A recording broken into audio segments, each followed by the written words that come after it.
Some companies that are product driven from the onset have product people and UX people with a really strong voice at the table early on. But not all companies are product driven from the onset, and often UX has to work quite hard to gain the voice that is necessary to have that seat at the table.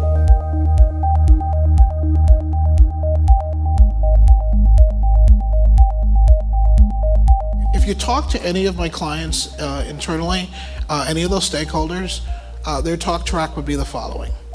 I don't know what Michael does. I know he's a strategist, but whenever we make decisions, he has to be there, right?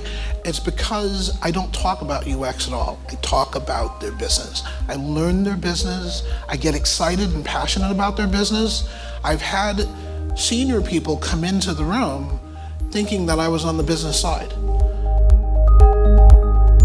And one of our UX people said to me, his name for users are the little devils, because they constantly prove you wrong.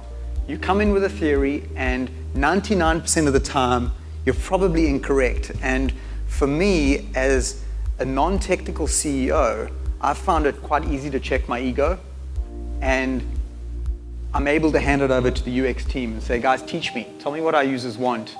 And most of the time, we get it right when we start to listen to our users as opposed to come at it from, this is what you need.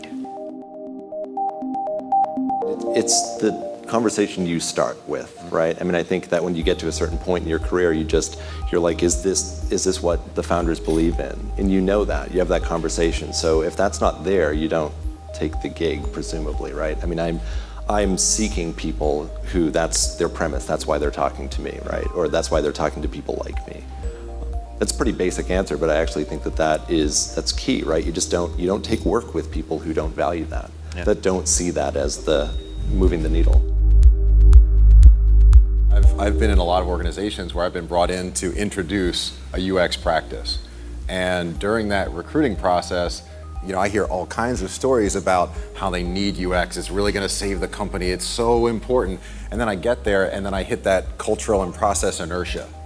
And it's that wall that I hit as UX. And it's like, wait a second, what happened to all the love that we were talking about during the interview? These guys said they cared about UX. They don't care about UX at all. But over time, I've developed a little bit more of a nuanced understanding in that, well, they still care about UX, but they also care about other things. And so I have to understand, how does UX fit in the priority?